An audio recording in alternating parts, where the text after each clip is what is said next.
கூட்டம் அப்படின்றது பாரதி, அதாவது ஆர்எஸ்எஸ் நடத்திய, ஆர்எஸ்எஸ்னுடைய விஜில் அமைப்பு நடத்திய பாரதி கண்ட வந்தே மாதரம் அப்படின்ற தலைப்பிலான கூட்டம். அந்த தலைப்பில் சீமான் காலிச்சேர் வந்துருச்சு, கண்டிஷன் முடிஞ்சிருச்சு. இப்ப இது இன்னைக்கு என்னன்னா, டெட் பாடி ஆன சீமானை எடுத்து அடக்கம் செய்வதற்கு தான் வந்திருக்கிறோம். பெரியாரை தொட்ட நீ கெட்ட அப்படின்ற மாதிரி என்னைக்கு நீ பெரியாரை சீமான் தொட்டாரோ அன்றைக்கே சீமான் கதை முடிந்து விட்டது. ஈரோட்டில் தேர்தல் நடந்தது, என்ன ஆனிச்சு? பாஜகவுக்கு விழுற 10,000 ஓட்டும் நாம் தமிழருக்கு விழுந்த 10,000 ஓட்டும் தான். திமுக நாம் தமிழர் 2 கட்சிகளுக்கு இடையே போட்டி. இதுல மொத்தமா ஈரோட்டு மக்கள் தீர்ப்பு சொல்லிட்டாங்க. ஏடிஎம்கே காரங்க கூட டிஎம்கேவுக்கு தான் ஓட்டு போட்டிருக்கிறாங்க. அது பெரியாருக்காக விழுந்த ஓட்டு. அப்ப சீமான் ஒரு செத்த பாம்பு. சீமானே மேடையில சொல்றாரு, நான் இங்க உட்கார்ந்து இருக்கிற ஆட்கள் எண்ணிக்கையை விட காலி சேர்களின் எண்ணிக்கை தான் அதிகமா இருக்குது அப்படின்னு ஆர்எஸ்எஸ் கூட்டத்துல. அந்த அளவுக்கா முட்டாள்களாக தமிழர்கள் இருக்கிறாங்க. உங்க தாத்தா மாப்போசி, கட்டமீச மாப்போசி, நீ இன்னொரு கட்டமீச, உங்களை எல்லாரையும் தமிழ்நாடு பார்த்து கொண்டுதான் இருக்கிறது. அதாவது பெரியார் யாருன்னா சனாதன பாரதியும் சமத்துவ பெரியாரும் அப்படின்னு நம்முடைய தோழர்கள் தலைப்பு வச்சிருக்கிறாங்க. ஆனா பெரியார் யாருன்னா வேதம், புராணம், இதிகாசம், சாஸ்திரம், உன்னுடைய ராமன், உன்னுடைய கிருஷ்ணன், உன்னுடைய யாரெல்லாம் இருக்கிறார்களோ அவங்களெல்லாம் சந்திச்சவர். அப்ப பாரதியார் யாரு? சும்மா அட்டகத்தி. பெரியாரோட பேச்சு இருக்குது, அதை கேட்டு பாருங்க, யூடியூப்ல இருக்குது. செந்தமிழ் நாடுன்னும் போதையிலே வெங்காயம் காதுக்குள்ளே அப்படின்றாரு. அதை சொல்லிட்டு பெரியார் வெறுமனே செந்தமிழ் நாட்டை கிண்டல் செய்யல.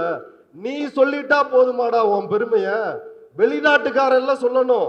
வெளிநாட்டுக்காரன் உன் நாட்டோட லட்சணத்தை பத்தி என்ன சொல்றான், இந்த நாட்டினுடைய பெண்கள் நிலை என்ன, இந்த நாட்டினுடைய கல்வி நிலை என்ன, இந்த நாட்டினுடைய பெரும்பான்மையான உழைக்கும் மக்களினுடைய நிலை என்ன அப்படின்றத அவன் சொல்லணும்டா. நீ பாடிட்டா போதுமோ அப்படின்னு பெரியார் கேட்கிறாரு. அதுதான் செந்தமிழ் நாடுன்னும் போதினிலே வெங்காயம் காதுக்குள்ளே அப்படின்றாரு. வா, இது சீமானுக்கு தாங்க முடியல. சீமான் உடனே அவர் மண்டிக்காரரு. இது என்ன பெரியார் மறைச்சாரா மண்டிக்காரன்னு? நீ உன்னோட பின்புலத்தை பத்தி பேச வேணாம்னு நினைக்கிறேன். ஏன்னா அது ரொம்ப பேசியாச்சு. அதாவது எதற்காக, அதாவது இழிவை நீக்குவதற்காக இந்தியாவில் மதம் மாறி இருக்கிறார்கள் தோழர்களே. இஸ்லாமியர்களாக, கிறிஸ்தவர்களாக, பௌத்தர்களாக தங்களுடைய ஜாதி இழிவை, பிறப்பு இழிவை நீக்குவதற்காக மதம் மாறி இருக்கிறார்கள். அப்படி மதம் மாறிய ஒரு குடும்பத்தை சார்ந்த ஒருத்தன் தான் திரும்ப இந்து மதத்துக்கு வந்தா பரவாயில்ல, தன்னோட அப்பனையும் கூட்டு வந்தான்னா அவன் சைமன் மட்டும்தான். எதுக்காக? ஆர்எஸ்எஸ் பாஜக கும்பலிடம் வாங்கி தின்பதற்காக. தன்னோட அப்பா பேரைய மாத்திருக்கிறாரு. இதை நம்ம சொல்லல, அவரோட கூடவே இருக்கிறாருல பக்கத்துணையா, பக்க பூசாரி களஞ்சியம், அவர் சொல்லிருக்கிறாரு. அப்ப இப்ப விஷயத்துக்கு வருவோமே. இப்ப அந்த கூட்டத்தில் இப்படி காலி சேர்கள் மத்தியில தான் சீமான் உரையாற்றுறாரு. அந்த தலைப்பு வந்தே மாதரம் என்போம், அதாவது பாரதி கண்ட வந்தே மாதரம் அப்படின்னு. இப்ப இந்தியாவினுடைய நாடாளுமன்றத்தில், மக்களவையில், மாநிலங்களவையில் தொடர்ச்சியா விவாதிக்கப்படுகிறது. வந்தே மாதரம் என்கின்ற அந்த பாடல் எழுதப்பட்டு 150 ஆண்டுகளை தொட்டு விட்டது. அதனால் நாங்கள் தேசபக்தியை கொண்டாடுவதற்காக இது இரு அவைகள்லயும் விவாதம் நடத்திட்டு இருக்கிறாங்க. இப்ப அதை ஒட்டித்தான் இந்த கூட்டத்தை ஆர்எஸ்எஸ் ஏற்பாடு செய்கிறது. அர்ஜுனமூர்த்தி தலைமை தாங்க. பாரதியாரினுடைய கொள்ளுப்பேரன், எள்ளுப்பேரன் வரைக்கும் இருக்கிறாங்க. கொள்ளுப்பேரனும் அதுல கலந்து கொள்ள. கேவலத்திலையும் கேவலம் என்னன்னா, பாரதியார் முதல் புலியா, பிரபாகரன் அவரோட வழி தோன்றலாம். பிரபாகரனை எந்த அளவிற்கு இந்த நபர் கேவலப்படுத்துகிறார் அப்படின்றத யோசிச்சு பாருங்க. அப்ப இந்த வந்தே மாதரம் அப்படின்றத பத்தி நம்ம கொஞ்சம் வரலாற்று ரீதியா பார்க்க வேண்டியது இருக்குது. ஏன்னா நேரம் தாமதம் தான் ஆயிருச்சு. இருந்தாலும் சொல்ல வேண்டிய கருத்துக்கள் நிறைய இருக்குது. சுருக்கமா சொல்றேன். வந்தே மாதரம் அப்படின்றது பங்கிம் சந்திர சட்டர்ஜி அப்படின்ற வங்கத்தை சார்ந்த ஒருவரால் எழுதப்படுகிறது. அவரும் ஒரு கவிஞர். அவர் என்னவா இருந்தார் அப்படின்னா, பிரிட்டிஷ் அரசாங்கத்தில் டெபுட்டி மேஜிஸ்ட்ரேட்டா இருந்தாரு. அந்த பங்கிம் சந்திரர் அவர் எழுதினதுதான் இந்த வந்தே மாதரம் அப்படின்ற பெங்காலும் சமஸ்கிருதமும் இணைந்த இந்த தேசிய பாடல்னு இன்னமும் இருக்கிற நம்முடைய வந்தே மாதரம் பாடல். அந்த பாடல் எதற்காக எழுதப்படுகிறது அப்படின்னா, ஆனந்த மடம் அப்படின்னு அவர் ஒரு நாவல் எழுதுறாரு. அந்த நாவல் 1882 வெளியாகிறது. 1870களிலே இவர் வந்து வந்தே மாதரம் பாடல் எழுதுறாரு. அது ஒண்ணும் கிடையாது. அந்த ஆனந்த மடம் அப்படின்ற நாவல் எதை பத்தி அப்படின்னா 1770களில் வங்காளத்தை மீர் ஜாஃபர் என்கின்ற நவாப் ஆட்சி செய்து கொண்டிருக்கிறார். கொடிய பஞ்சம் வந்து வருகிறது. அதற்கு எதிராக அந்த கதையை சொல்றேன். அதற்கு எதிராக இந்து சாமியார்கள் சன்னியாசிகள் ஒன்று திரண்டு பார்வதி, லட்சுமி, துர்க்கை, காளி தேவி இதுக்கு முன்னாடி சபதம் ஏற்கிறார்கள். நாங்க போய் நவாபின் கஜானாவை கொள்ளையடிக்க போகிறோம், நாங்க போய் மசூதிகளை இடிக்க போகிறோம் அப்படின்னு சபதம் ஏற்கிறார்கள். அந்த சபதம் ஏற்கக்கூடிய அந்த காட்சியில் அந்த இடத்துலதான் ஆனந்த மடம் நாவல்ல இந்த பாடல் இடம்பெறுகிறது. அதாவது இந்துக்களை அணிதிரட்டி முஸ்லிம்களுக்கு எதிராக போரை நடத்துவது, பிரிட்டிஷார் கையில் ஆட்சியை ஒப்படைப்பது, இதுதான் அந்த ஆனந்த மடத்தின் நாவலினுடைய யோகிதை. இதுதான் இவர்களுடைய தேசபக்தி. பிரிட்டிஷ் அரசாங்கத்தில் டெபுட்டி மேஜிஸ்ட்ரேட்டா வேலை செய்யறவர் வந்து தேசபக்தியை ஊட்டுறாரு. அது எப்படிப்பட்ட தேசபக்தி? சாவர்கருக்கு இருந்த அதே தேசபக்தி. நாங்க உங்களுக்கு விசுவாசமா இருக்கிறோம், நீங்க வந்து இந்த நாட்டை விட்டு போறப்ப இது இந்து ராஜ்யமா எங்கள்கிட்ட கொடுத்துட்டு போங்க. முஸ்லீம் விடுதலைக்காக போராடுறானா ஒடுக்கு, இன்னும் யார் யாரெல்லாம் போராடுகிறார்களோ எல்லாரையும் ஒடுக்கு. அது அவருடைய கருத்து, சந்திரருடைய கருத்து. அதே கருத்து தான் சாவர்கரினுடைய கருத்து, அதே கருத்து தான் பாரதியாரினுடைய கருத்து. அப்ப இப்படிப்பட்ட ஒரு மோசமான வரலாற்று பின்னணி கொண்டதுதான் 1937 இந்த வந்தே மாதரம் பாடலுக்கு எதிராக சுபாஷ் சந்திர போஸ் குரல் கொடுக்கிறாரு. இது இஸ்லாமியர்களை, இந்த நாட்டில் பலதரப்பட்ட மதத்தை சார்ந்தவர்கள் இருக்கிறப்ப இஸ்லாமியர்களை இழிவுபடுத்துகின்ற, கொச்சைப்படுத்துகின்ற ஒரு இந்து மத பாடலை எப்படி நம்முடைய தேசிய பாடலாக அறிவிக்க முடியும் அப்படின்னு சுபாஷ் சந்திர போஸ் குரல் எழுப்பி இருக்கிறார். சுபாஷ் சந்திர போஸ் யாரு? உண்மையான சுதந்திர வீரர். இவர்கள் எல்லாம் யார்? பாரதி சொன்னது போல பாரதியும் ஒரு நடிப்பு சுதேசி, இவர்களும் ஒரு நடிப்பு சுதேசிகள். அப்படிப்பட்டவர்கள்லாம் இதுதான் அந்த வந்தே மாதரத்தினுடைய ஹிஸ்டரி. அது 1875 உருவானதா ஒரு முடிவு செய்து இப்ப 150வது ஆண்டு விழா கொண்டாடுறாங்க. அதை ஒட்டி சீமான கூப்பிட்டு பேச வைக்கிறாங்க. வந்தே மாதரம் என்போம், எங்கள் மாநில தாயை வணங்குதல் என்போம் அப்படின்றாரு சீமான். அதாவது பாரதியாரு மாநிலங்கள் மொழிவாரி மாநிலங்கள் பிரிக்கப்படுவதற்கு முன்னாலே, அண்ணாவும் கலைஞரும் மாநில சுயாட்சியை கோருவதற்கு முன்னாரு மாநிலங்களை பற்றி பேசியது பாரதி அப்படின்னு சொல்றாரு சீமான். சீமான் சொல்றதுல எந்த அளவுக்கு உண்மை இருக்குது அப்படின்னு பாரதியினுடைய அந்த வந்தே மாதரம் பாடல் தோழர் வந்து ஏற்கனவே குறிப்பிட்டதுதான். அந்த வந்தே மாதரம் பாடல் என்னன்னா, வந்தே மாதரம் என்போம், எங்கள் மாநில தாயை வணங்குதும் என்போம், ஜாதி மதங்களை பாரோம், உயர் ஜென்மம் இது தேசத்தில் எய்தினராயின் வேதியராயினும் ஒன்றே, அன்றி வேறு குலத்தவராயினும் ஒன்றே, ஈன பறையர்களேனும் அவர் எம்முடன் வாழ்ந்திங்கிருப்பவர் அன்றோ, சீனத்தவர் ஆயிடுவாரோ, பிற தேசத்தவர் போல் தீங்கிழைப்பாரோ, 1000 உண்டிங்கு ஜாதி எனில் அந்நியர் வந்து புகழென்ன நீதி, ஓர் தாயின் வயிற்றில் பிறந்தார் தம்முள் சண்டை செய்தாலும் சகோதரர் அன்றோ. முதல்ல பாரதி சொல்றாரு, டே ஈனப்பறையா அப்படின்னு சொல்லிட்டு, அடுத்து நீ நானும் சகோதரன் தாண்டா, இங்க 1000 ஜாதியா இருந்துக்கலாம், பார்ப்பன மேலாண்மை எங்களுடைய தலைமையில இந்த சமூகம் இயங்கட்டும். அதுதான் பாரதியினுடைய வந்தே மாதரம் அப்படின்ற அவருடைய முழக்கம். வேற ஒண்ணுமே அந்த முழக்கத்தில் கிடையாது. இப்ப சீமான் இதை பத்தி பேசுறாரு. பேசின உடனே குருமூர்த்தி பாரதியாரை பற்றி சீமான் கேட்க வேண்டிய அபாரமான உரையை நிகழ்த்தி இருக்கிறார். பாரதியாரை ஏற்ற தமிழ் தேசியம், பாரதி பாடிய சேதமில்லாத இந்துஸ்தானத்தின் அங்கம், தமிழை திருடிய திமுகவுக்கு பெரும் சவால் சீமான். அதாவது இந்துஸ்தானத்தின் ஒரு அங்கம். இவன் தமிழ் தேசியவாதி, சாதியை ஒழிப்பதற்கு எங்களுக்கு தனி நாடு வேண்டும், தமிழ்நாடு தமிழருக்கே என்று முழங்கிய தந்தை பெரியார் தமிழின விரோதி. இது எவ்வளவு கேவலமான கீழ்த்தரமானது. இந்த நாட்டில் இதையே வந்து பேசிட்டு இருக்கிறான். அந்த அயோக்கியனை நாம் நடமாட விடலாமா? இப்ப ஆல்ரெடி வந்து ஏற்கனவே ஆம குஞ்சிங்க அது தற்குறிங்களா மாறி இப்ப விஜய் பக்கம் வந்து டிராவல் ஆகி போயிட்டு இருக்கிறாங்க. அதனால சீமானினுடைய கதை இந்த தேர்தலோடு முடிய போகிறது. அப்ப இப்படித்தான் பாரதியாரினுடைய கண்ணோட்டம் இருக்குது. விடுதலை பற்றிய கண்ணோட்டம் என்ன? 1000 உண்டு இங்கு ஜாதி எனில் அந்நியர் வந்தன்னா புகழ் நீதி. ஜாதியை ஒழிப்போன்னு இல்ல, 1000 தான் இருந்தாலும் வெளியில இருந்து எங்களை வந்து ஆளக்கூடாது. அதுதான் பெரியாரினுடைய விடுதலை பற்றிய கண்ணோட்டமும் பாரதியாரினுடைய விடுதலை பற்றிய கண்ணோட்டமும் எத்தகையது. பெரியார் கேட்கிறாரு, என்னடா சுதந்திர நாள் அப்படின்னு சொல்ற, ஜாதி இருக்குது இந்த நாட்டுல, பாப்பா சூத்திரன் பஞ்சமே அப்படின்ற வேறுபாடு இருக்கிறது, அப்ப இது எப்படி சுதந்திரமாக இருக்க முடியும் அப்படின்றதுதான் தந்தை பெரியாரினுடைய கேள்வி. ஆனா பாரதியாரினுடைய சுதந்திரம் எப்படிப்பட்டது அப்படின்னு பாருங்க. முன்னாடியே பாடிட்டாராம், ஆடுவோமே பல்லு பாடுவோமே ஆனந்த சுதந்திரம் அடைந்து விட்டோமே அப்படின்னு.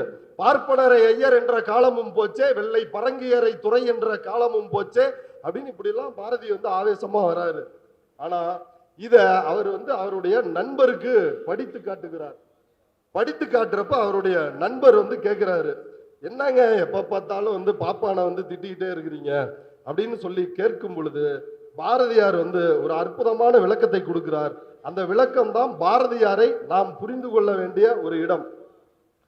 யார்கிட்ட சொல்றாருன்னா, மண்டயம் சீனிவாசன் அப்படின்றவர் இந்தியா வார ஏட்டின், அதாவது பாரதியார் பிறகு பணியாற்றிய இந்தியா சுதேசமித்திரனுக்கு அப்புறம் இந்தியா இதழுக்கு வேலை செய்யறாரு. அதுல உரிமையாளர்களில் ஒருவரான மண்டயம் சீனிவாசன் சொல்றாரு, எம்மிடம் பாரதியார் அடிக்கடி வருவதுண்டு, எது பாடினாலும் தான் விசேஷமாக எது எழுதினாலும் என்னிடத்தில் அதை முதலில் காட்டாமல் இருக்க மாட்டார். நான் என்ன வேலையாக இருந்தாலும் அதை சட்டை செய்யாது தனி இடத்திற்கு அழைத்து போய் படித்து காட்டுவார். இவர் எழுதிட்டு டார்ச்சர் பாருங்க அது எப்படின்னு, நீ வந்தே ஆகணும், தனியா படிச்சு காட்டே ஆகணும், படித்து காட்டுவார். அவருடைய பூபேந்திர விஜயம், சுதந்திர பல்லு, ஞானரதத்தின் முதல் பகுதி, இவைகளை அவர் ஆவேசத்துடன் படித்து காட்டியது எனக்கு இப்பொழுதும் ஞாபகம் இருக்கிறது. பார்ப்பானை ஐயர் என்ற காலமும் போச்சே என்ற பாட்டில் தாழ்ந்த நிலைமையில் கிடக்கும் பார்ப்பானை ஏன் பழிக்கிறீர் என்று நான் கேட்டதற்கு மண்டயம் சீனிவாசன் பாரதியாரை கேட்கிறாரு. அவனே பாருங்க, இதெல்லாம் எவ்வளவு இந்த ஒடுக் பார்ப்பனர்கள், இவங்கெல்லாம் ஒடுக் பார்ப்பனர்கள் தனி வகை. நம்மளே பார்ப்பனரே ரொம்ப பின்தங்கிய நிலைமையில தான் இருக்கிறான், அவனை பத்தி ஏன் நீங்க பழிக்கிறீன்னு கேக்குறாங்க. அதுக்கு பாரதியார் சொல்றாரு, நான் பழிக்கவில்லையே, அவன் அந்த உயர்ந்த நிலைக்கு அருகனல்ல, தாழ்ந்து கிடக்கிறான் என்றுதானே நானும் சொல்கிறேன். அதாவது பாரதியோட கருத்து என்ன அப்படின்னா, ஒரு காலத்தில் நல்ல பார்ப்பான், வேதம் ஓதினால் மாதம் மும்மாறி பொழிந்தது. இப்ப எவனும் காலையில எழுந்திரிச்சு சந்தியாவந்தனம் சொல்றது இல்ல, சுக்கலாம்பரதம் நக்கலாம்பரதம் அப்படின்னு சொல்றது இல்ல. இதுதான் பாரதியாரோட பிரச்சனை, வேற எதுவுமே பாரதியாரோட பிரச்சனை கிடையாது. பாரதியார் தன்னுடைய கவிதையில் எழுதுறாரு, வேதம் அறிந்தவன் பார்ப்பான், பல வித்தை தெரிந்தவன் பார்ப்பான், நீதி நிலை தவறாமல் தண்ட நியமங்கள் செய்பவன் நாய்க்கன், பண்டங்கள் விற்பவன் செட்டி, பிறர் பட்டினி தீர்ப்பவன் செட்டி, 4 வகுப்பும் இங்கே ஒன்றே, இந்த 4ல் ஒன்று குறைந்தால் வேலை தவறி சிதைந்தே செத்து வீழ்ந்திடும் மானிட சாதி. 4 வருடம் அழிந்து விட்டால் இந்த மானிட சாதியே அழிஞ்சிருன்றாப்ல. அதாவது தனி ஒரு மனிதனுக்கு உணவில்லைன்னா சோறு போடக்கூடாது, ஜகத்தை அழிச்சிடணும். அப்ப 4 வருடத்துக்கு என்னையா பண்ணும் அப்படின்னா, 4 வருடம் இருந்தாதான் மானிட சாதி இருக்கும். இதெல்லாம் பாரதியாரினுடைய அவருடைய சிந்தனையினுடைய எல்லைகள். வேள்விகள் கோடி செய்தால் சதுர் வேதங்கள் 1000 முறைப்படுத்தால் மூலும் நற்புண்ணியம் தானே, இதெல்லாம் ஒழுங்கா செய்யுங்க எல்லா புண்ணியமும் வரும் அப்படின்றதுதான் பாரதியினுடைய கருத்து. இவர் சொல்றாரு, சீமான் யாமறிந்த புலவரிலே கம்பன் போல் வள்ளுவன் போல் இளங்கோ போல், இப்படி பாரதியார் சொல்லிருக்கிறாரு அப்படின்னு சொல்லிட்டு, பாடுறா என் பாட்டை எப்படி என்னோட பாட்டன்களை பாடி இருக்கிறான்னு சொல்லிட்டு பாரதி செய்ய துணியாததை சீமான் செய்யறாரு. என்ன சொல்றாருன்னா, வள்ளுவரினுடைய குரல் புரியலையா, அதுக்கு பொழிப்புரை தேவைப்படுதா, மற்ற எல்லா நூல்களுக்குமே தமிழில் வந்த அத்தனை நூல்களுக்கும் பொழிப்புரை தேவைப்படுகிறது, ஆனால் பாரதியாரினுடைய நூலுக்கு பொழிப்புரையே தேவையில்லை அப்படின்னு எவ்வளவு சிறுமைப்படுத்துறாரு பாருங்க. பாரதியார் தான் இப்படி எளிமையான கவிதை எழுதினாரா? திருவள்ளுவர் எழுதலையா? பிறப்போக்கும் எல்லா உயிர்க்கும் புரியலையா? கற்க கசடர நிற்க அதற்கு தகண்டாரு புரியலையா? பறந்து கெடுக உலகை ஏற்றியான்னு சொல்லிருக்கிறாரு. அதாவது இறந்தும் உயிர் வாழ்தல் வேண்டின் பறந்து கெடுக உலகை ஏற்றியான்றாரு. எப்பொருள் யார் யார் வாய்ப்பினும் அப்பொருள் மெய்ப்பொருள் காண்பது அறிவுன்றாரு. சீமானே ஒரு குரலை மேற்கோள் காட்டுறான், ஈன்றால் பசி காண்பால் ஆயினும். இந்த குரலை பொழிப்புரை இல்லாம நம்மளால படிக்க முடியுமா? கூச்சமே இல்லையடா உனக்கு, இப்படி ஒரு பிழைப்பை பிழைக்க வேண்டுமா? பாரதியார் வார்த்தையில சொல்லணும்னா, சி நாயும் பிழைக்கும் இந்த பிழைப்பு, உனக்கு ஏண்டா இந்த பிழைப்புன்ற மாதிரி யோசிச்சு பாருங்களேன். அதாவது அந்த குறளே வந்து ஒரே ஒரு முறை சொல்லி பாருங்க. பெரியார் அற்புதமா திருக்குறளை பத்தி எழுதியிருக்கிறாரு. ஒரு புத்தகமே ஆசிரியர் போட்டிருக்கிறாரு தொகுத்து. அதாவது திருக்குறளை பொறுத்தவரை பெரியார் தன்னுடைய அனுபவத்தை சொல்றாரு. இது நாள் வரைக்கும் நான் மற்றவர்களுடைய உரைகளை நான் படித்தேன், பரிமேலழகரின் உரையை படித்தேன், அதனால் திருக்குறளை தவறாக புரிந்து கொண்டேன். ஆனால் தமிழ் அறிஞர்கள் என்னிடம் வந்து சொன்னார்கள், திருக்குறளில் எத்தனை மேன்மை இருக்குது பாருங்க அப்படின்னு. நான் என் கருத்தை மாற்றிக்கொண்டேன் அப்படின்னு சொல்லிட்டு அவர் வந்து நமக்கு, நம்ம தமிழ் மக்களாகிய நமக்கு சொல்றாரு, எவன் எழுதின உரையும் வாங்கி படிக்காத, நீயா திருக்குறளை படிச்சினாலே புரிஞ்சிடும் அப்படின்றாரு. அதுக்கு மிகச்சிறந்த உதாரணம் தான் அந்த குறள். அந்த குறள் என்ன? ஈன்றால் பசிகாண்பால் ஆயினும் செய்யற்க சான்றோர் பழிக்கும் வினை. தன்னுடைய பெற்ற தாய், ஈன்றெடுத்த தாய் பசியோட துடிச்சுக்கிட்டு இருந்தாலும் ஒரு சான்றோர் அறிவார்ந்த மக்கள் வந்து எந்த செயலை விரும்ப மாட்டார்களோ அதை செய்யாதே, திருடாத, கொள்ளடிக்காத, அதை கொண்டு போய் உங்க அம்மா வயிற்ற நிரப்பணும்னு நினைக்காத. இது தெளிவா புரியுதா இல்லையா? இது பாமரனுக்கும் புரியும். ஈன்றால் பசி காண்பால் ஆயினும் மனித பிறவிகளுக்கு புரியும், ஆனா சீமானுக்கு புரியாது.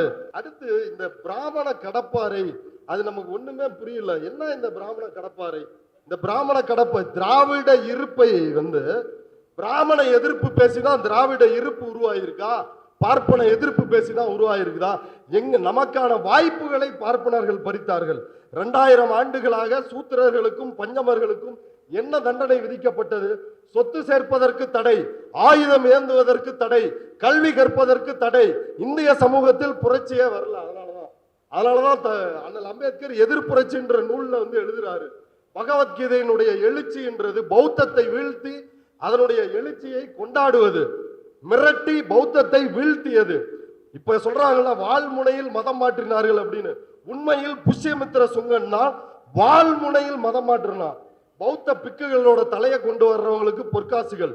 பௌத்த பிக்குகளா ஒருத்தர் இருந்தானா கொன்றுவேன், நீ வந்து இந்து சனாதன தர்மத்தை ஏற்றுக்கொள்ள வேண்டும். ஸ்தூபிகளை, புத்தரினுடைய வாசகங்கள் பொறித்த ஸ்தூபிகளை இடித்து நொறுக்கினான்.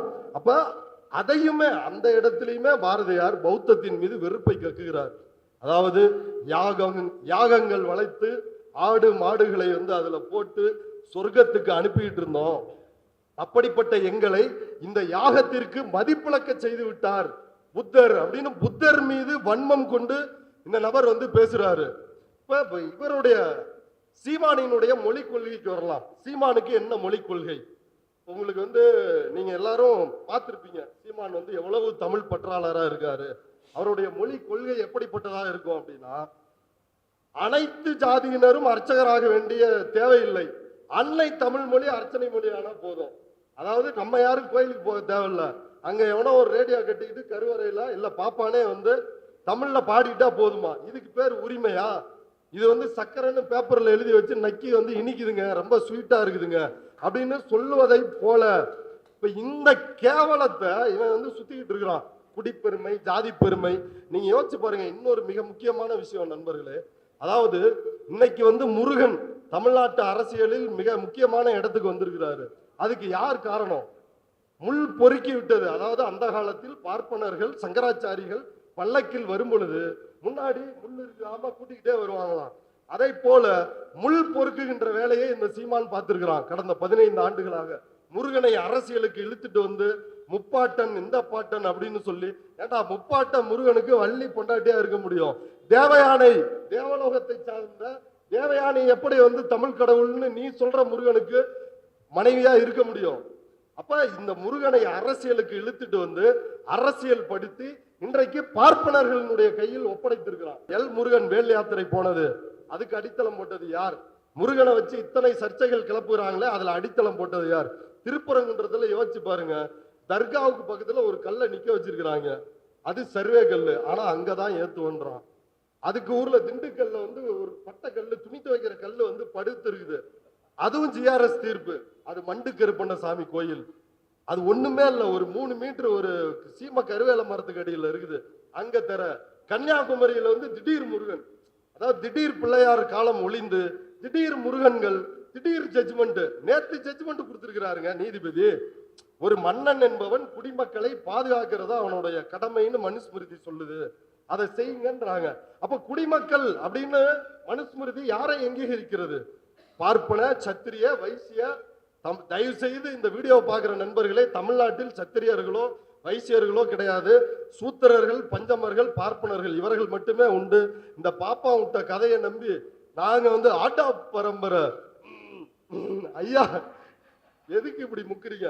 இல்ல இல்ல அதே டைவர்ட் ஆயிரும். ஆனா யோசிச்சு பாருங்களேன், சாதியை உயர்த்தி பிடிச்சாரு. சாதியினுடைய இயல்பு என்ன? அதுக்கு என்ன நாணயம் இருக்கா, நேர்மை இருக்கா, உண்மை இருக்கா? எதுவுமே கிடையாது. அதுக்கு என்ன தேவை? அடுத்த தலைமுறைக்கு ஒரு தலைவன் தேவை. அந்த தலைவன் வந்து கலவரத்தை தூண்டுறவனா இருக்கும். அது அன்புமணி கிடைச்சிட்டாரு. இது நாள் வரைக்கும் ராமதாஸ் பக்கம் இருந்தோம். இவர் நாளைக்கு சாக போறாரு. அன்புமணி இன்னும் ஒரு 30-40 வருஷத்துக்கு இருக்கிறாரு. அப்ப சனாதனத்தை பரப்புவையவர்கள், சனாதனத்தின் கூலிப்படையாக இருந்தவர்கள் இன்றைக்கு சனாதனத்தால் வீழ்ந்து விட்டார்கள். ராமதாஸ் நடுத்தெருவுக்கு வந்தார். சனாதனத்தை எதிர்த்து நிற்கின்ற திராவிட இயக்கமும் விடுதலை சிறுத்தை கட்சி இன்னைக்கு எந்திரிச்சு வந்துருச்சு. அனிகுலேட் பண்ணுன்னு நினைச்சாரு, ஆனா முடியலையே ராமதாசால. இப்ப விஷயத்துக்கு வருவோமே. இப்ப அடுத்து குருமூர்த்தி பாராட்டுகிறார் இந்த நபரை. அதுலயும் இந்த நான் வந்து கல்லூரி படிக்கிறப்ப பேச்சு போட்டி, தமிழ் இந்த ஆர்வம்லாம் உண்டு. அப்ப மேடை போய் பார்த்தோம்னா பசங்க எல்லாருமே பாரதியாரை வந்து அடிச்சு நவுத்திக்கிட்டு இருப்பாங்க.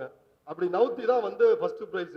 அங்கு ஒரு காட்டிடை பொந்திடை வைத்தார்கள், வெந்து தணிந்தது காடு, தளல் வீரத்தில் குஞ்சென்றும் மூப்பென்றும் உண்டோ, மோதி மிதித்து விடு பாப்பா, அவர் முகத்தில் உமிழ்ந்து விடு பாப்பா.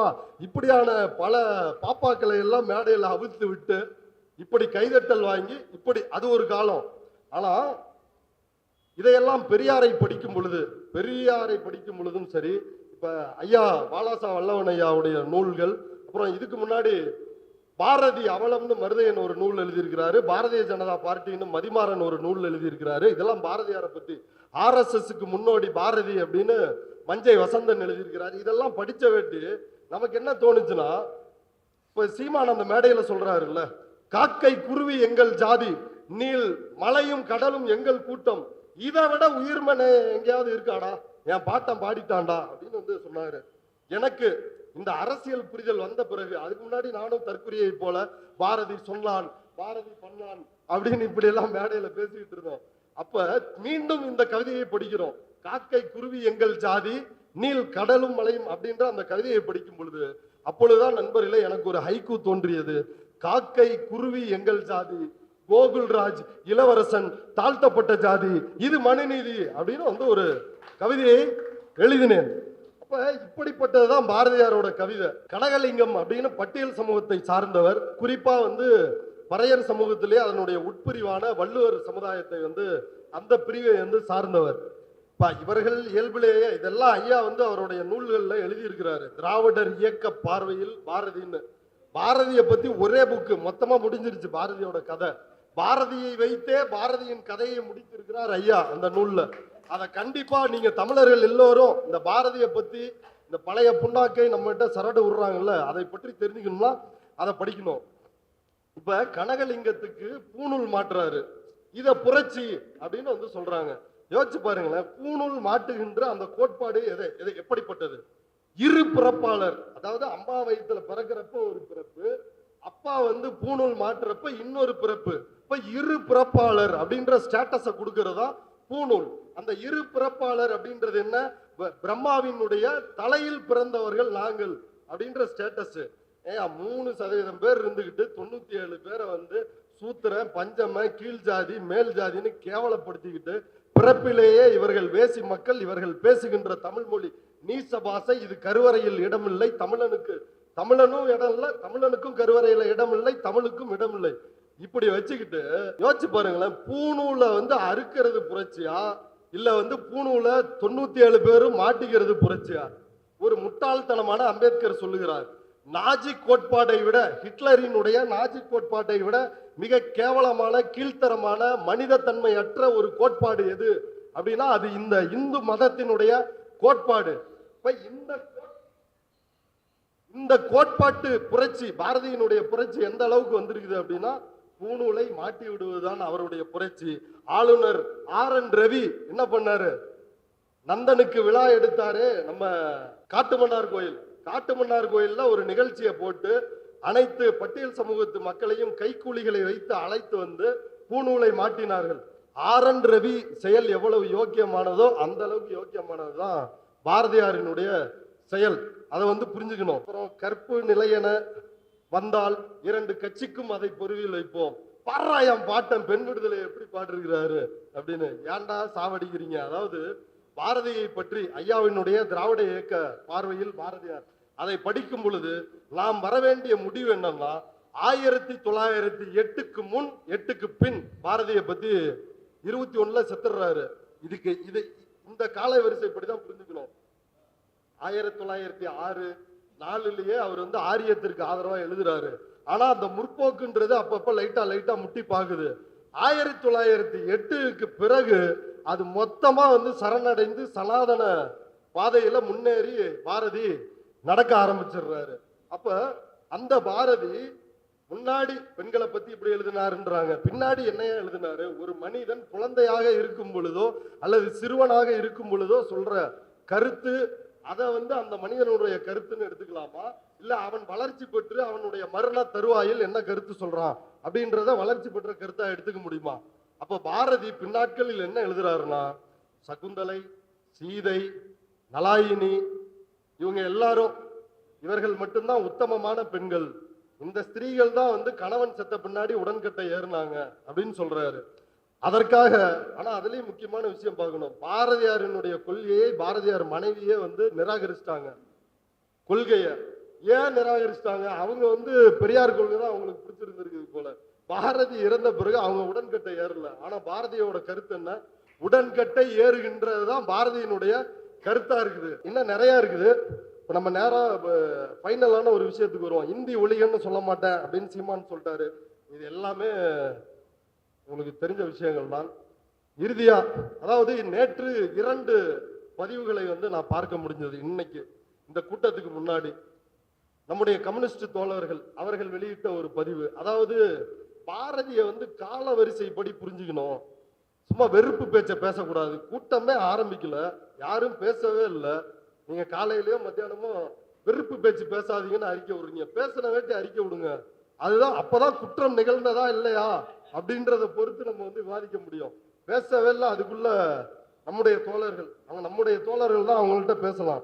அடுத்து ராஜன் குறை, அவரு ஒரு அறிவுஜீவியாக அறியப்படுகிறவர். பல்வேறு கட்டுரைகளை மின்னம்பலத்திலும் முரசொலியிலும் எழுதி குவிப்பவர். அவரு வந்து சொல்றாரு, பாரதியாரை வந்து மேற்கோள் காட்டி யுத்தம் பண்ணக்கூடாது, மேற்கோள் யுத்தத்தை நடத்தாதீர்கள். உண்மையிலேயே மேற்கோள் யுத்தத்தை யார் நடத்துறா? பாரதியாரு ஒரு பாட்டுல ஃபுல்லா என்ன சொல்லிருக்கிறாரு, அதெல்லாம் யாருக்கும் வந்து தேவை கிடையாது. என்ன சொல்லுவாங்க பாரதியாரு? சொல்லில் உயர்வு சொல் தமிழ் சொல்லே, அதை தொழுது படித்துட்டு அடி பாப்பா எழுதி போட்டுருவான். ஜாதிகள் இல்லை அடி பாப்பா, அந்த லைனை எடுத்து போட்டு இப்படி மேற்கோள்களால் கட்டமைக்கப்பட்டு இருக்கின்ற பிம்பம் தான் பாரதி. பாரதியினுடைய உரைநடையை படித்தா இந்த ஆளு வந்து முதல்ல தமிழ்நாட்டை சார்ந்தவனா அப்படின்னு தெரியும். நீங்க வந்து ஒரு பக்கத்துக்கு வந்து ஒரு 10 தமிழ் வார்த்தைகளை தான் எடுக்க முடியும். அவருடைய கையெழுத்துல பாரதி எவ்வளவு பெரிய தமிழ் பற்றாளர்னு பாருங்க. கையெழுத்தே வந்து அப்படி போட மாட்டாரு, சுப்பிரமணிய பாரதி இந்த அந்த இஷ்யூ உள்ள விட்டுதான் வந்து அவர் வந்து போடுவாரு. அதுதான் பாரதியினுடைய தமிழ் பற்று. அப்ப இப்படிப்பட்ட பாரதியை அவருடைய காலத்திலிருந்து பார்க்க வேண்டும் அப்படின்னு வந்து சொல்றாங்க. அவருடைய கால வரிசைப்படி அவர்களுடைய படைப்பை பார்க்க வேண்டும். அப்படித்தான் வந்து ஐயா வந்து பாரதியை வந்து திறனாய்வு செய்து க்ளோஸ் பண்ணி இருக்கிறாரு.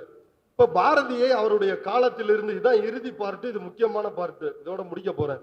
பாரதியினுடைய காலத்திலிருந்து, காலத்தை விஞ்சிய கவிஞன், காலத்தை இப்ப அப்பெல்லாம் வந்து பேச்சு போட்டிக்கு தயார் பண்ணும்ல, துணுக்கு துணுக்கா கவிதையை எடுக்கணும். எடுக்கிறப்ப வைரமுத்து கவிராஜன் கதைன்னு எழுதியிருக்கிறாரு. அதுல வந்து அந்த கவிதையை நீங்க படிச்சீங்கனாலே உருகிறீங்க. என்ன தெரியுங்களா அந்த கவிதை? பாரதி, உன் முகத்தில் மொய்க்கின்ற ஈட்களின் எண்ணிக்கையை விட உன் மரண ஊர்வலத்தின் ஆட்களின் எண்ணிக்கை குறைவாக தான் இருக்குது. நன்றி கெட்ட தேசம் முதலில் நாய்களுக்கு சிலை வைக்கட்டும். இப்படி எல்லாம் கொந்தளிக்கிறாரு. என்னையா பாரதி பண்ணிட்டாரு? தமிழ்நாட்டு மக்கள் என்ன அப்படி நன்றி கிட்டு போயிட்டாங்க? அண்ணா செத்தார், லட்சக்கணக்கான மக்கள் வந்து நின்னாங்க, கின்னஸ் ரெக்கார்டு. பெரியார் இறந்தார், லட்சக்கணக்கானோர் வந்து தங்களுடைய வாழ்க்கையே போயிருச்சுங்க. அர்த்தமுள்ள இந்து மதம் எழுதிய கண்ணதாசனே சொல்லிட்டாருல்ல, மறைந்தது பெரியார் அல்ல தமிழர் வாழ்வு அப்படின்னு கண்ணதாசனே எழுதினாரு. அப்ப இப்படிப்பட்ட நிலைமையில தான் பாரதிக்கு ஆள் வரல இந்த ஒப்பாரி. இன்னொரு கவிதையை வந்து சொல்லுவாங்க, வரலாற்றில் முதல் முறையாக திருவல்லிக்கேணியில் ஒரு புலியை யானை அடித்து விட்டது அப்படிம்பாங்க. யானைக்கு தேங்காய் பழம் கொடுக்குறாரு, யானை தட்டி விட்டுருது. அதுக்கு என்னடா எப்பா இவ்வளவு பில்டப்பாடா அப்படின்ற மாதிரி தாங்க முடியாது. அப்ப இந்த காலத்தை அவரை பார்ப்பது அப்படின்றது என்ன அப்படின்னா, 1907 சூரத் காங்கிரஸ் மாநாடு சூரத்துல நடைபெறுது. காங்கிரசுக்குள் ஒரு பிளவு வருகிறது. மிதவாத அணி, தீவிரவாத அணி அப்படின்னு 2 அணிகள் வருது. மிதவாத அணியினுடைய தலைவர் கோபாலகிருஷ்ண கோகலே, அவர் தான் காந்திக்கு தலைவர். காங்கிரஸ்க்குள்ள இருக்கிற டீம். தீவிரவாத பிரிவு அந்த டீம் யாரு அப்படின்னா பால கங்காதர திலகர். அதாவது இப்ப எலியால பிளேக் வருது அப்படின்னா எங்க விநாயகர் பகவானை எதுக்குடா கொள்றீங்கன்னு போராட்டம் நடத்துகின்ற தேசபக்தர். அவரும் தேசபக்தர். ஆனா பெரியார் யாரு? தேச விரோதி. பாரதியாரே சொல்றாரு, நீதி கட்சிக்காரங்க யாரு? டி.எம். நாயர் யார்? திராவிட லெனின் அப்படின்னு நாம் எல்லோராலும் போற்றப்படுகின்ற டி.எம். நாயர், தரவாடு மாதவன் நாயர் இன்னைக்கு கேட்கிறான். தெலுங்கன் வடுகன்னு அவர் ஒரு மலையாளி, நம்முடைய உரிமைக்காக போராடினாரு இந்த டாக்டர். அந்த டி.எம். நாயர் தேச விரோதி. பாரதியார் கொடுத்த பட்டம். கம்யூனல் ஜிஓ நீதி கட்சி ஆட்சிக்கு வருது. அதாவது நீதி கட்சி தான் திராவிடர் கழகமாக 1944 மாறுது. ஆனா 1921 கம்யூனல் ஜிஓ கொண்டு வராங்க. அப்படி கம்யூனல் ஜிஓ கொண்டு வரும் பொழுது பாரதியார் என்ன தெரியுங்களா சொன்னாரு? இது சிறுபிள்ளைத்தனமான விளையாட்டு, இதை நிறுத்தி கொள்ளுங்கள், இடஒதுக்கீட்டை ஒழிக்கணும்னு சொன்னவர் பாரதியார். நீங்க யோசிச்சு பாருங்க. இவர் எத்தகைய 21 கம்யூனல் ஜிஓ வருது. இன்னைக்குதான் நம்ம நீதி கட்சி ஆட்சி அமைத்த நாள். அதனால கட்டாயம் கைதட்டி இதை கொண்டாடுங்க. பிறப்பு இழிவை நீக்குவதற்காக ஒரு ஆட்சி அமைந்த நாள் இந்த நாள். கம்யூனல் ஜிஓ அத பாரதி இப்படி சொல்றாரு. அப்ப திரும்பவும் விஷயத்துக்கு வருவோம். இப்ப சூரத்துல மாநாடு நடக்குது. நம்ம கெத்த காட்டணும் அப்படின்னு இவங்க எல்லாம் திலகர் டீமோட தீவிர விசுவாசிகள் தமிழ்நாட்டில் இருந்து யாருன்னா வ.உ. சிதம்பரனார், பாரதியார், சுப்பிரமணியம் சிவா. இவங்க 3 பேரும் தீவிர பாலகங்காதர திலகரனுடைய விசுவாசிகள். 1907 சூரத் மாநாட்டுக்கு போறாங்க. மாநாட்டில் பிரச்சனை ஆகுது. இதெல்லாம் இந்த காந்தியவாதிகளை பற்றி தெரிந்து கொள்ளுங்கள். காங்கிரஸை பத்தி மிதவாதிகள் என்ன பண்றான்னா முன்னாடியே ஆள் செட் பண்ணி கட்டையோட தீவிரவாதிகளை போட்டு பொலன்னு பொழக்கிறான். இப்ப தீவிரவாதிகளுக்கு காங்கிரஸ் கட்சி மீட்டிங்லயே அடி வருது. என்ன பாருங்க, மிதவாதி தீவிரவாதியா மாறிட்டான். தீவிரவாதிக்கு என்ன பண்றதுன்னு தெரியல, செருப்பை கழட்டிட்டு பதிலுக்கு அடிக்க ஓடி இருக்கிறாங்க. இதுதான் அன்னைக்கு சூரத் மாநாடு. இதெல்லாம் நம்ம பள்ளி புத்தகங்கள்ல இருக்காது. ஐயா நமக்காக சேகரித்து கொண்டு கொடுத்திருக்கிறார். அப்ப அந்த சூரத் மாநாட்டில் இப்படி பிரச்சனை ஆகுது. பிரச்சனை ஆகிட்டு திலகர் தலைமையில தீவிரவாத அணி செயல்பட ஆரம்பிச்சிருச்சு. தமிழ்நாட்டுக்கு வர்றாங்க. வ.உ. சிதம்பரனார் அவர் என்ன பண்றாருன்னா சுதேசி கப்பல் விடுவதற்கான பணியை தொடங்கிட்டார். அதுல நிறைய விஷயங்கள் இருக்குது, சுருக்கமா போவோம். சுதேசி கப்பல், அந்த கப்பலையும் விடுறாரு. அப்புறம் தூத்துக்குடியில கோரல் மில் தொழிலாளர்கள் போராட்டம், இந்தியாவினுடைய முதல் தொழிலாளர்களுடைய மாபெரும் போராட்டம் நடந்தது நம்ம தூத்துக்குடி. இப்ப அந்த போராட்டங்களை நடத்துகிறார். பிபின் சந்திரபாலர் அப்படின்றவர் ஜெயில இருந்து வெளில வராரு. அவரை வச்சு ஒரு கூட்டம் நடத்துகிறார்கள். உடனே தேசவிரோத வழக்கு. யார் மேல? சுப்பிரமணிய சிவா மேலையும் தேசவிரோத வழக்கு, வ.உ.சி மேலையும் தேசவிரோத வழக்கு. இப்ப பத்திரிகைகளில் புரட்சி பண்ணவர் பாரதியார். அவரு சென்னையில் இருக்கிறாரு. இப்ப நீதிமன்றம் பிரிட்டிஷ் அரசு என்ன செய்கிறதுனா 2 ஆயுள் தண்டனையை வ.உ.சிக்கு தர்றாங்க. 40 ஆண்டுகள் தண்டனை. யோசிச்சு பாருங்க. அது மேல்முறையீடு செய்து 6 வருஷமாகி அதை திரும்பியும் மேல்முறையீடு செஞ்சு 4 ஆண்டுகள் அவர் செக்கிழுத்தார். செக்கிழுத்து சக்கையாக வெளியில் விழுந்தார் அப்படின்னு நாடாளுமன்றத்துல திருச்சி சிவா பேசினாரு. அது உண்மையிலேயே உண்மை. சுப்பிரமணிய சிவா அவர் என்ன ஆனாரு? அவரும் சிறைக்கு போனார். 10 ஆண்டுகள் தண்டனை விதிக்கப்படுகிறது. தொழுநோய் வருகிறது. வெளியில நீங்க எல்லாம் யோசிச்சு பார்க்கணும். மாபெரும் தலைவர்கள். வ.உ.சி ஜெயிலுக்கு போறதுக்கு முன்னாடி சொல்றாரு, நம்ம 30 கோடி பேர் இருக்கிறோம். துப்புனா கூட பிரிட்டிஷ்காரன் போய் இங்கிலாந்துல விழுந்துருவான். எவ்வளவு பெரிய போராளின்னு யோசிச்சு பாருங்க. அப்படிப்பட்ட வ.உ.சியை சிறைப்படுத்துறான். சிறையில இருந்து 4 ஆண்டு கழிச்சு வ.உ.சி வெளில வராரு. சிவா வெளில வராரு. சிவாவுக்கு தொழுநோய். வ.உ.சியை வரவேற்பதற்கு கூட யாரும் இல்லை. அப்படிப்பட்ட துயரம். உண்மையான தேச பக்தருக்கு தன்னுடைய அந்த கப்பல் வாங்குறப்ப 10 லட்சம் ரூபாய் தேவைப்படுது. இவர் என்ன பண்றாரு? நார்த் இந்தியாவுக்கு போய், இதெல்லாம் ஐயாவோட புத்தகத்தில் இருக்கு, நார்த் இந்தியாவுக்கு போய் பணம் திரட்டுறதுக்கு போறாரு. போய் நார்த் இந்தியாவில் இருக்கிறப்ப இவரோட பையன் உலகநாதன் செத்து போயிடுறான்.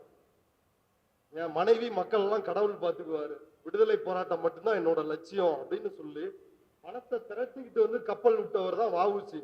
எப்படிப்பட்டவர்னு சிந்திச்சு பாருங்க, எப்படிப்பட்ட விடுதலை போராட்ட உணர்வு உள்ளவர்னு. அப்ப அப்படிப்பட்ட வஉசிக்கு என்ன நடந்தது? அப்ப இப்ப பாரதியாருக்கு வருவோம். இப்ப இதே 1908 இவரு ஆபீஸுக்கும் வந்து போலீஸ் வருது. போலீஸ் வந்த உடனே பாரதியார் வந்து கேட்கிறாரு போலீஸ்ட, என்னங்க எதுக்கு வந்திருக்கிறீங்க அப்படின்னு. இல்ல இந்த கவிதை கட்டுரை இதெல்லாம் வந்து எழுதி பிரிட்டிஷ் அரசாங்கத்துக்கு எதிராக யார் எழுதிட்டு இருக்கிறா அப்படின்னு கேட்கிறாரு. அவர் உள்ள இருக்கிறாரு அப்படின்னு சொல்லிட்டு இவர் வந்து வெளில வந்துடுறாரு. வெளியில வந்து தன்னுடைய மனைவியை கூட அவங்கள்ட்ட கூட சொல்லாம எக்மோர்ல போய் ட்ரெயின் ஏறினா வந்து போலீஸ் கண்டுபிடிச்சிருவான், பிரிட்டிஷ் போலீஸ் அப்படின்னு சொல்லி தலைவன் என்ன பண்றாருன்னா சைதாப்பேட்டை போறாரு. அதுவும் நீங்க புரிஞ்சுக்கணும். அதாவது எப்படிப்பட்ட பார்ப்பனியம் எப்படிலாம் இருக்குது பாருங்க. என்ன தெரியுங்களா பண்றாரு? அவர் வந்து கிராப்பு மீசெல்லாம் வச்சிருப்பாருல்ல, மொத்தமா வந்து மொட்டை அடிச்சு குடுமையை விட்டுக்கிறாரு. தன்னுடைய ஒரிஜினல் அவதாரத்துக்கு வந்துடுறாரு. அந்த அவதாரத்தை எடுத்தால் போலீஸால் தீண்ட முடியுமா? ராணுவம் அவர்களை தொட்டு பார்க்க முடியுமா? பூணூலுக்கு அத்தனை வலிமை இருக்கிறது. அப்படி மாறிக்கிறாரு.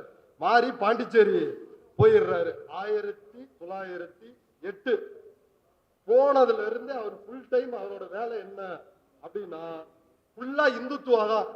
பசுமாட்டை வெட்டக்கூடாது, மாட்டு மூத்திரம் தான் உலகத்துல சிறந்த மருத்துவம், இந்தாண்ட கிறிஸ்டின் முஸ்லீமா மதம் மாறுறான், அவனை எல்லாரையும் வந்து ஒழிச்சு கட்டணும், இந்துக்களினுடைய மக்கள் தொகை குறைந்து விடுகிறது. ஒரு முழுக்க முழுக்க இத சொன்னா வந்து நம்ம கம்யூனிஸ்ட் தோழர்களுக்கு வலிக்குது. நீங்க அதை படிச்சு பாருங்க. ஒரு அர்ஜுன் சம்பத்துக்கு ஒரு எச் ராஜாவிற்கு குறைவில்லாத வகையில் வந்து பாரதியார் வந்து சளைத்தவன் அல்ல, ஆணுக்கு பெண் இளைப்பிள்ளை கான் அப்படின்ற மாதிரி எச் ராஜாவுக்கும் எனக்கும் இளைப்பிள்ளை கான் அப்படின்ற அளவுக்கு டப்பு கொடுத்திருக்கிறாரு இவரு. அப்ப இது எல்லாமே நடக்குது. இதுக்கு இடையில வந்து என்ன நடக்குதுன்னா வாஞ்சி 1911 புதுச்சேரியில் பாரதியார் வாஞ்சிநாதனை வந்து சந்திக்கிறாரு. வாவேசு ஐயர் அவன் பெரிய குடும்பக்காரன். அவன் தான் வந்து 2 தட்டு 2 டம்ளரு இப்படி எல்லாம் பண்ணி சாகடிச்சவன். சேரன்மாதேவி குருகுலத்தில் சாதி தீண்டாமைய கொடுமையை பின்பற்றின ஒரு நபர். அவர்கிட்ட வந்து பயிற்சி எடுக்கிறாங்க. என்ன பயிற்சி அப்படின்னா துப்பாக்கி சுடுற பயிற்சி. வாவேசு ஐயர்கிட்ட வந்து வாஞ்சிநாதன் தினசரி வந்து எடுக்கிறான். பாரதியாரும் அதுல போய் கலந்துக்கிறாரு. இதுல முக்கியமான விஷயம் என்னன்னா நீலகண்டர்னு ஒரு நபர், அந்த நண்பர் குலாம்ல இருக்கிற நபர் வந்து நீ போய் ஆஸ் துரைய சுடக்கூடாது அப்படின்னு வாதாடுறாரு. ஆனா பாரதியாரு நீ போய் சுடு அப்படின்னு வாஞ்சிநாதனுக்கு ஆதரவாக அவர் வந்து உசுப்பேத்துறாரு. இந்த இடத்துல உங்களுக்கு வந்து சாவர்கர் ஞாபகம் வந்தால் அது மிக சரியானது உங்களுடைய புரிதல். ஏன்னா அவருடைய அண்ணனையே உசுப்பேத்தி ஜெயிலுக்கு அனுப்புனவர் சாவர்கர், ஆயுதமாக பயன்படுத்தியவர். அப்ப அப்படி உசுப்பேத்தி வாஞ்சிநாதன் அனுப்புறாரு. வாஞ்சிநாதன் போய் சுட்டு கொன்னுடுறாரு. ஆஸ்துரையை சுட்டு கொண்டுட்டு எதுக்காக? பட்டியல் சமூகத்து பெண் கர்ப்பிணி பெண்ணை அக்ரஹாரத்திற்கு வழியா வந்து ஆஸ்துரை அழைச்சிட்டு போனாருன்ற காரணத்திற்காக அவர் கொல்லப்படுகிறார். கொல்லப்பட்டு இவரும் வாஞ்சியும் சூசைட் பண்ணிக்கிறார், வாஞ்சிநாதனும். அப்ப அவர் வந்து அவர் பாக்கெட்ல 2 விஷயம் இருக்குது. ஒன்னு பாரதியாரினுடைய மரவன் பாட்டு, இன்னொன்னு என்ன அப்படின்னா அவர் பிரிட்டிஷ் அரசாங்கத்துக்கு எழுதின கடிதம். இவர்களுடைய விடுதலை உணர்வு எப்படிப்பட்டது, கொஞ்சம் தாமதமானாலும் இதை சொல்லணும் அதுக்காக. அதாவது வாஞ்சிநாதன் எழுதிய அந்த லெட்டர் என்னன்னா, ஆங்கில சத்துருக்கள் நமது தேசத்தை பிடுங்கிக் கொண்டு அழியாத சனாதன தர்மத்தை காலால் மிதித்து துவம்சம் செய்து வருகிறார்கள். சனாதன தர்மத்தை காலால் துவம்சம் செய்து வருகிறார்கள். ஒவ்வொரு இந்தியனும் தற்காலத்தில் தேச சத்துருவாகிய ஆங்கிலேயனை துரத்தி தர்மத்தையும் சுதந்திரத்தையும் நிலைநாட்ட முயற்சி செய்து வருகிறான். எங்கள் ராமன், சிவாஜி, கிருஷ்ணன், குரு கோவிந்தர், அர்ஜுனன் முதலியவர்கள் இருந்து தர்மம் செழிக்க அரசாட்சி செய்து வந்த தேசத்தில், அப்படிப்பட்ட தேசத்தில் கேவலம் கோமாமிசம் தின்னக்கூடிய ஒரு மிலேச்சனாகிய ஜார்ஜ் பஞ்சமனை முடிசூட்ட உத்தேசம் செய்து கொண்டு பெரும் முயற்சி நடந்து வருகிறது. வெள்ளக்காரன் மாட்டுக்கறி சாப்பிட்றானா, அவங்கள்ட்ட இவங்க போய் பூஜா தூக்குவாங்களாம். இன்னும் என்னென்ன தூக்குனாங்கன்னு பேசினா அவ்வளவு அசிங்கங்கள் இருக்குது.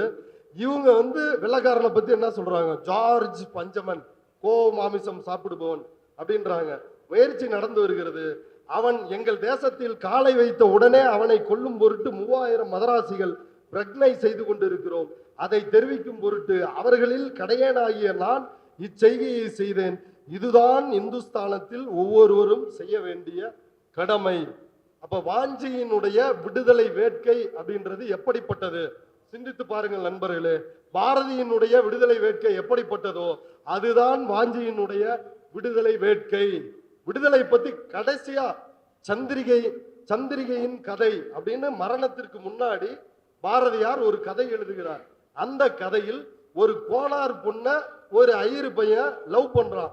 கோனார் பொண்ண போய் கோனார்கிட்ட பொண்ணு கேட்கிறான், ஐயா பொண்ணு கொடுங்க, உங்க பொண்ணை நான் கல்யாணம் பண்ணிக்கிறேன். அவரு சாஸ்திரத்துல நம்பிக்கை உள்ளவரான். யாரு? கோனாரு.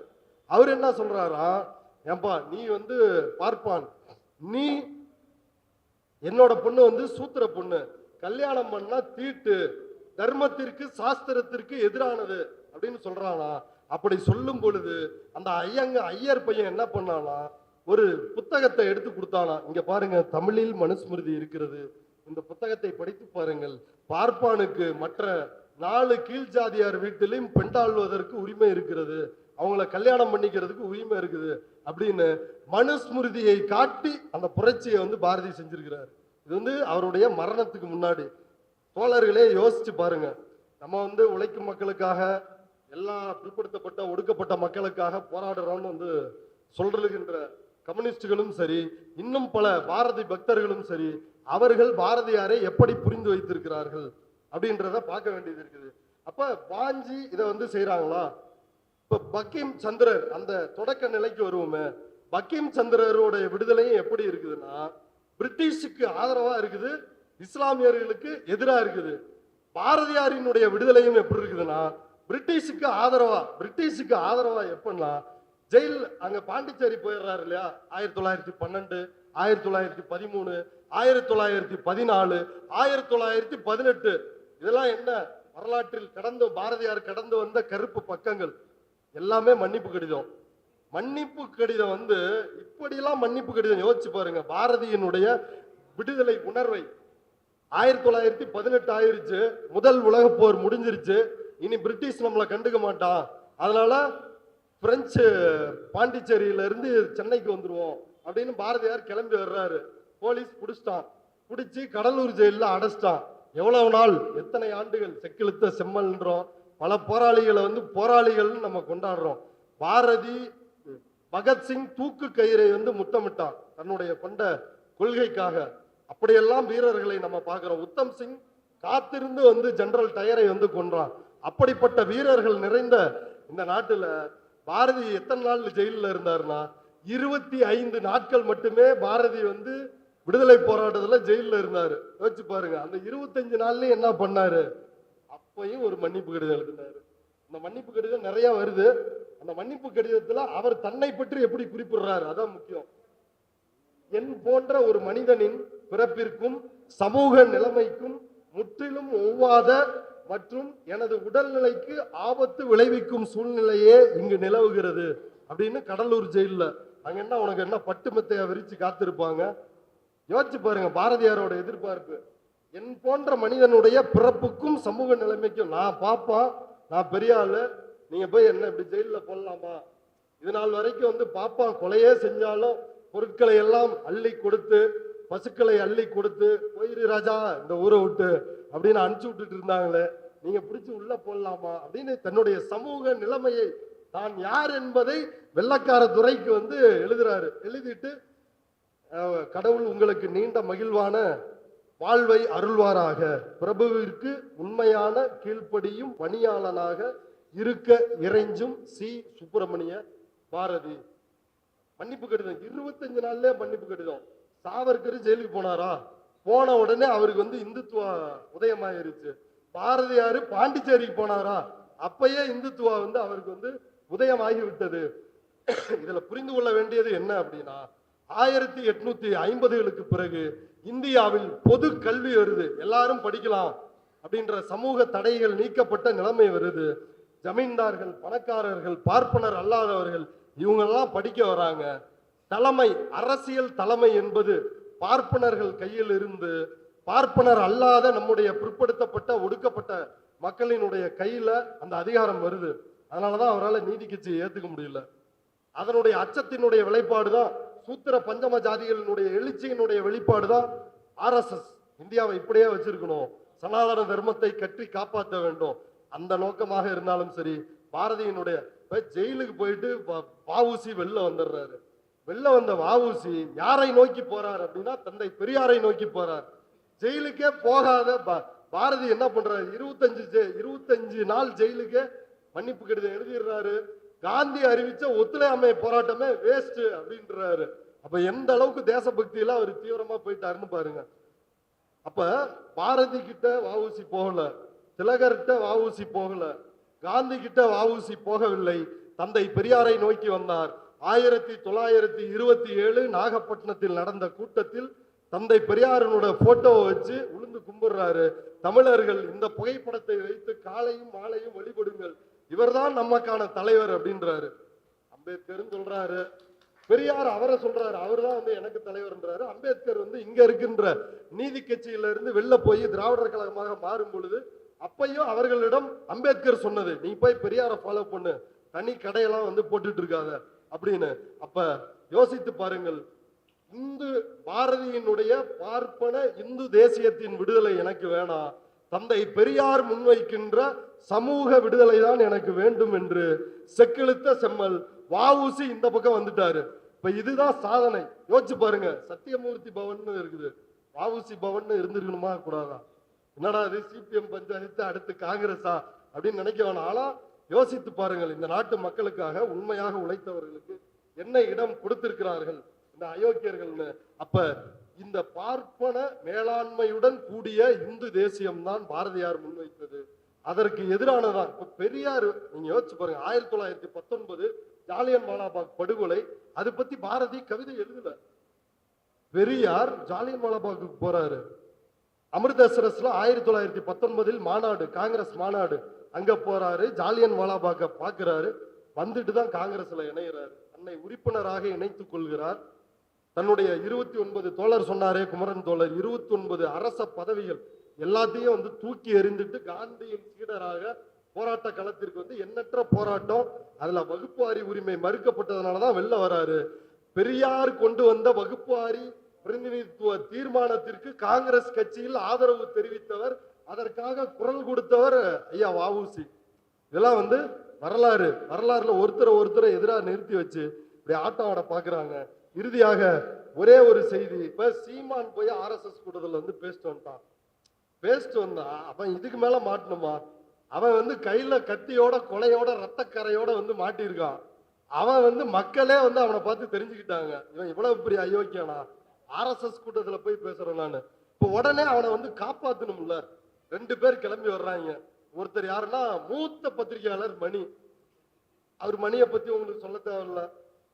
அவரு மிகப்பெரிய ஜாம்பவான். கண்ணை உருட்டி உருட்டி தோலை நிமிர்த்தி சளைக்காமல் பொய்களை சொல்லக்கூடிய ஒரு அற்புதமான மனிதர், ஒரு தலை சிறந்த புரோக்கர்.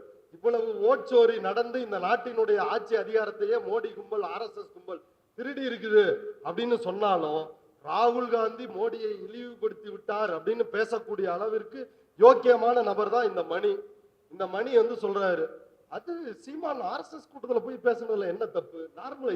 நார்மலைஸ் பண்றது, அதாவது பிராத்தல நார்மலைஸ் பண்ற பேர் இதை நார்மலைஸ் பண்றாங்க.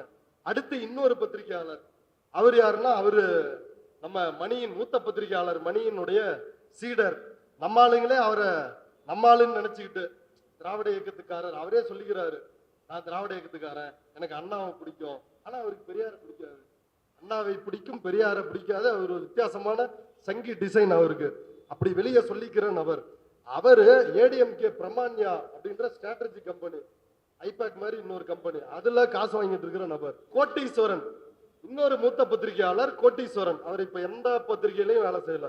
அவர் முழு நேரமா எங்க வேலை செஞ்சுட்டு இருக்காருன்னா ADMK IT வேலை செய்யற ஒரு பச்சையான சங்கி, இன்னும் கொண்டைய வெளியே காட்டாம இருக்கிற ஒரு சங்கி தான் இந்த கோடீஸ்வரன். அந்த கோடீஸ்வரன் பாரதியாருக்கு வக்காலத்து. எல்லாமே நீங்க பெரியார்கிட்ட எழுதிட்டா எப்படி? பாரதியார் என்னையா பண்ணா வாயா, சீமானா இருந்தாலும் சரி இவனுங்களா இருந்தாலும் சரி, இவங்களுக்கு ஒரு இயல்பு இருக்குது. என்னன்னா இவனுங்களே அறிவிச்சுக்குவானுங்க, வரலாற்றிலேயே திராவிடம் சந்திக்காத ஒரு எதிரி, முதல் எதிரி நான் தான். ஏன்னா பிரஸ் மீட்டுக்கு டவுசர்ல உச்சா போயிரும். நீ திராவிடத்துக்கு எதிரியா? அண்ணா யாருன்னு தெரியுமா? பெரியார் யாருன்னு தெரியுமா? கலைஞர் யாருன்னு தெரியுமா? அம்பேத்கர் யாருன்னு தெரியுமா? இவங்க முன்னாலாம் நீ தூசு நிக்க கூட முடியாது. அவங்களுடைய பேச்சு திருச்சி செல்வேந்திரன், அவர் பேச்சுக்கு முன்னாடி நிக்க முடியுமா சீமானால? இப்ப இப்படிப்பட்ட ஒரு ஆளு இந்த பிராமண கடப்பாறை அந்த கடப்பாறைன்றாரு. அந்த கடப்பாறைக்கு நல்ல பார்ப்பனர்களுக்கு கடப்பாறை கிடையாது, அது எல்லாமே சூத்திர கடப்பாறை தான். அந்த கடப்பாறை சூத்திர கடப்பாறை பஞ்சம கடப்பாறை தான். திருப்பரங்குன்றத்துல பார்த்துட்டு இருக்கிறோமே, ராமரவிக்குமார் யாரு? சூத்திர. அவன் கூட வந்து எல்லாம் சண்டை போடுறவன் யாரு? அவனும் சூத்திர பஞ்சமம் தான். ஆனா மூளை எங்க இருக்குது? அது நீதிமன்றத்திற்குள்ள இருக்கிறது. அது வந்து தீபத்தூண் அப்படின்னு வந்து சொல்லுது. சர்வேக்கள்ல தீபத்தூண்னு சொல்லிருச்சு. சட்ட விரோதம், வழக்கை கையில் எடுத்தது சட்ட விரோதம், வழக்கை விசாரிப்பது சட்ட விரோதம், போய் நேரில் போய் ஆய்வு செய்யறது வந்து அதுலயும் வந்து தில்லுமுள்ளு. இத்தனையும் பண்ணி அந்த மூளை ஒரு தீர்ப்பை சொன்ன உடனே அதை அமல்படுத்துகின்ற காலாட்படையாக கூலிப்படையா அங்க திருப்பரங்குன்றத்துல இந்து, உத்தபுரத்துல இந்து இல்லையா? உத்தபுரத்துல இந்துக்கள் இப்ப வரைக்கும் 60 வருஷம் ஆச்சு கோயில்ல போய் கும்பிட முடியல, கேட்டுட்டு இருக்கிறாங்க. மதம் மாற போறோம்னு சொல்லிருக்கிறாங்க. ஏனென்றால் அவர்கள் வந்து தேவேந்திர குல வேளாளர்கள். நாங்க பெரிய பேரை கொடுப்போம், ஆனா அவங்களை எங்க வச்சிருப்போம்? நடைமுறையில் இழிவான நடைமுறையோடு தான் வைத்திருக்கிறார்கள். இதை நாம் சொல்லவில்லை, RSS காரர்கள் அவர்களே சொல்லுகிறார்கள். ஆகவே நண்பர்களே, இந்த அயோக்கியர்களிடமிருந்து விழிப்படைவோம். தொடர்ச்சியா நம்ம வந்து போராடுவோம். பெரியார் மண்ணை காப்போம். நீதிமன்றத்தின் வாயிலாக GR சுவாமிநாதனும், ஆளுநர் மாளிகையிலிருந்து RN ரவியும் தமிழ்நாட்டை ஆண்டு விடலாம் என்று நினைக்கிறார்கள். அவர்களுக்கு நாம் மீண்டும் மீண்டும் சொல்ல வேண்டியது இருக்கிறது. இது பெரியார் மண். இன்னைக்கு கேட்கிறாரு GR சுவாமிநாதன், என் தீர்ப்பை செயல்படுத்தலையே அப்படின்னு சொல்றாரு. இது பெரியார் மண். அந்த போலீஸ் சொன்னதா, we are not உங்களை நாங்கள் அனுமதிக்க மாட்டோம். இதுக்கு என்ன பிரச்சனை வந்தாலும் அதை சந்திப்பதற்கு தமிழ்நாடு தயார். அந்த உறுதியிலே நம்ம இருப்போம். வாய்ப்புக்கு நன்றி கூறி விடைபெறுகிறேன். நன்றி.